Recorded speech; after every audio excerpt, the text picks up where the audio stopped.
typically the story goes that the Americans saw the Greek system of democracy and decided that they would follow that path. But it is not true that that is the only democracy that they were aware of, or that they even followed for their own system. For there were other democracies in the world. These democracies were well known by these founders of American democracy, and they practiced other liberty methods using these people's identities. But first, we have to define what is a democracy. Well, if we read the definition, it's a system of governance by the whole population or all the eligible members of a state, typically through elected representatives. But we have to first put these in categories. So there are four places in the world that we can say had democracies even before the American government did. The three that we should look at are the Iroquois nations of the Americas, the Vikings, and the Greeks. Now, something that people might know less about are the African nations and their systems of general council and representation of the nations. This democratic state or democratic ideas have been long undersold as mere councils and flash in the pan ideas that only lasted one generation. If we really want to see how natives operated in the democracy, we have to take a closer look. So first, let's go to the Iroquois. The Iroquois, which is a name given to them by their enemies, is not one tribe, but instead was made up of 5 tribes. But today, I think it has 7. The 5 nations, as they were called, of the Iroquois were known as the Haudenosaunee, or the people of the Longhouse. These longhouses had families in them, and these families would be represented by other factions. So let's break it down. The founder of this system, this democratic system, as we will go deep into it, is said to be Hiawatha and Jigonsase, the mothers of the nation. Now, Diganawida was the peacemaker. So after wars were fought between these people, eventually they came to the conclusion that the only way forward was to have a peace treaty in which they all had equal powers. And so these chiefs decided that they could have multiple chiefs running one giant nation. The earliest that people allege this organization to be is the 1100s, but the earliest foolproof evidence we have that they existed is the 1400s, meaning that these people predate the European states and the European democracy by hundreds of years. This cooperation will soon become one of the largest in history. The Iroquois had 5 nations, and the 5 nations were the Mohawk, the Oneida, the Onondaga, Cayuga, and Seneca. And their territory expanded from New York all the way to Canada. So how did the system work? Well, first we start with the clan mother, because the Iroquois were very matriarchal, meaning that when a man got married to a woman, he would be said to move to the female's family instead of the woman moving to the man's family. But this clan mother was not just a random person. She was appointed with the duty of selecting a representative for her clan, and then they would join together, and these clans would go into the nation, and these nations would go into the bigger nation and be represented. If the queen mothers felt that the chief they chose was not fit for the job, they would have the right to fire him. Of course, this would force the chief to act in the interest of his people. More than this, there was councils with the clan mother in which the individual individuals of the state or the clan would voice their opinions or their options to the clan mother, discussing things like taxes, warfare, and so much more, all operations in the nation. And the clan mother would make this known to the chief, and the chief would therefore discuss it and try to reach harmony or unity, or the better word is consensus, between all the other clans on what to do. Now, the clans did do some things independently, like conquer tribes outside, but for the most part, this is how the system worked.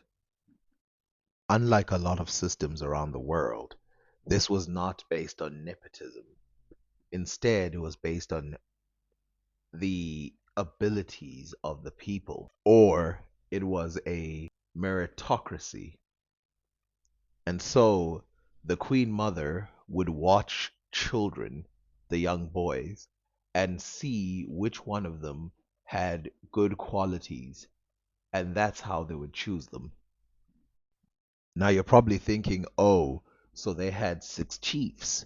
No, they had 50 chiefs in the 1600s that represented the Iroquois. And so these 50 chiefs would have to reach consensus for what to do for the nation. In other words, they had 50 mothers, nation mothers.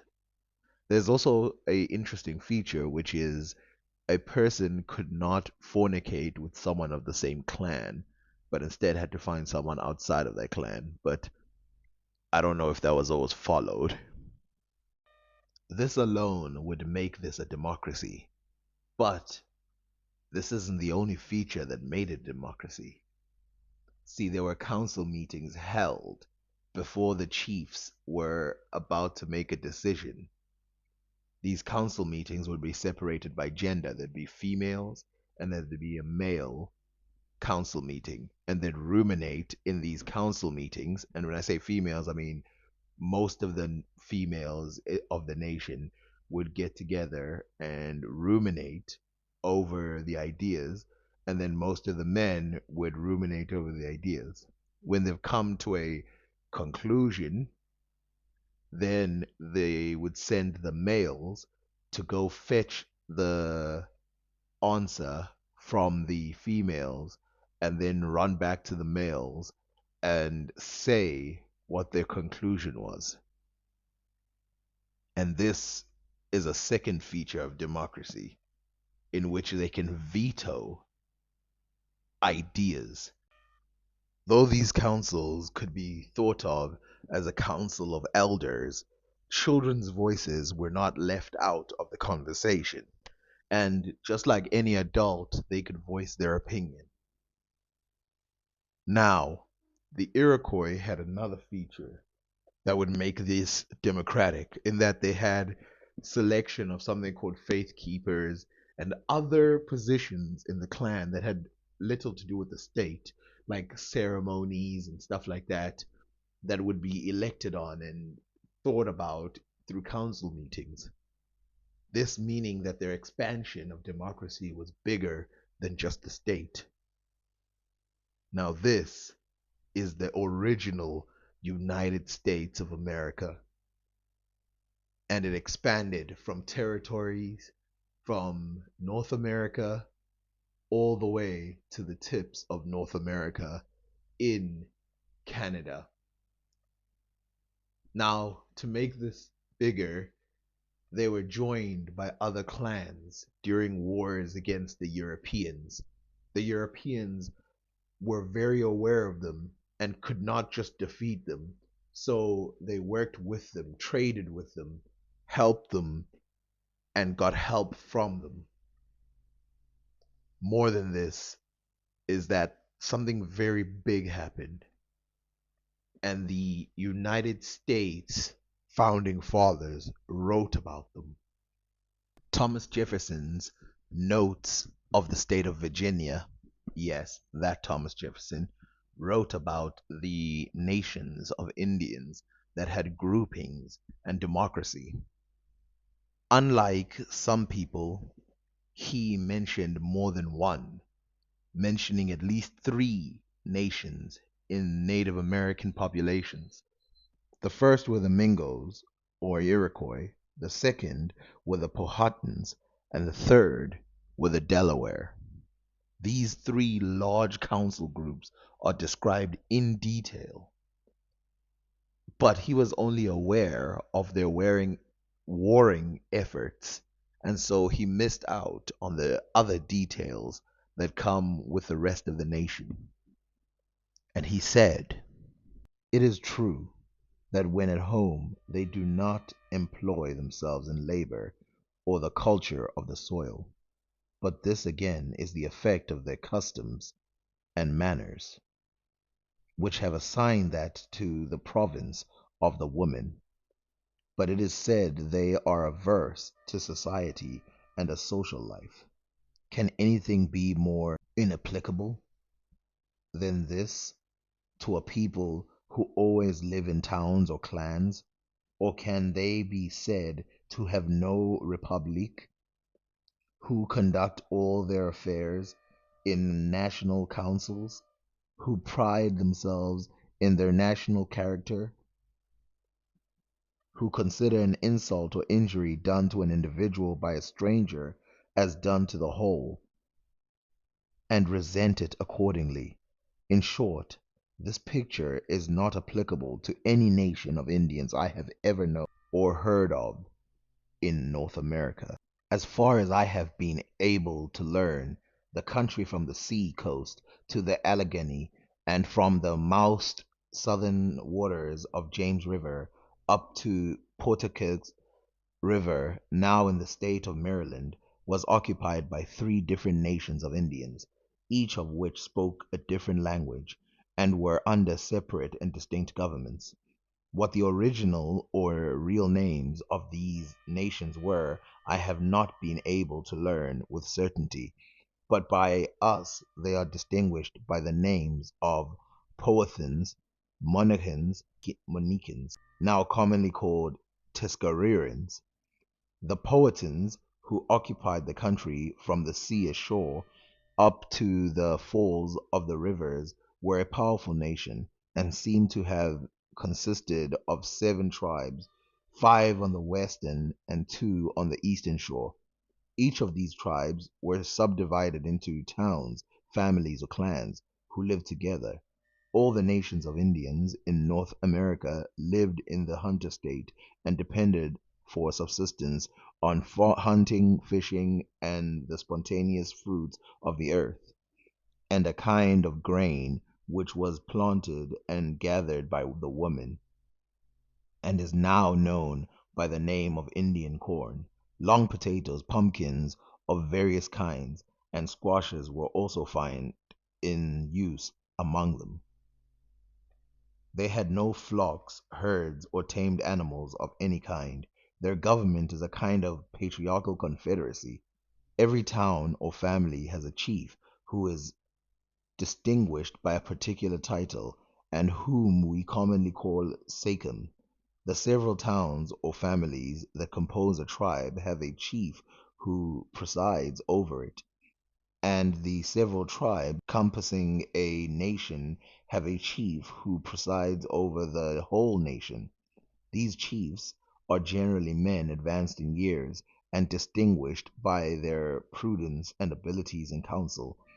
The matters which merely regard a town or family are settled by the chief and principal men of the town. Those which regard a tribe, such as the appointment of head warriors or captains, and settling differences between different towns and families, are regulated at a meeting or council of the chiefs from the several towns. And those which regard the whole nation, such as the making of war, conclude peace, or forming alliances with the neighboring nations, are deliberated on the determined in a national council composed of the chiefs of the tribe, attended by the head warriors and a number of the chiefs from the towns, who are his counselors. In every town there is a council house where the chief and old men of the town assemble, when occasion requires, and consult what is proper to be done. Every tribe has a fixed place for the chiefs of the towns to meet and consult on the business of the tribe. And in every nation there is what they call the central council house, or the central council fire, where the chiefs of the several tribes with the principal warriors convene to consult and determine on their national affairs. When any matter is proposed in the national council, it is common for the chiefs of the several tribes to consult thereon, part with their counselors, and when they have agreed, to deliver the opinion of the tribe at the national council. And as their government seems to rest wholly on persuasion, they endeavor by mutual consensus to obtain unanimity. Such is the government that still subsists among the Indian nations bordering upon the United States. Some historians seem to think that the dignity of office of Sachem was hereditary, but that opinion does not appear to be well founded. The Sachem, or chief of the tribe, seems to be by election, and sometimes persons who are strangers and adopted into the tribe are promoted to this dignity on account of their abilities.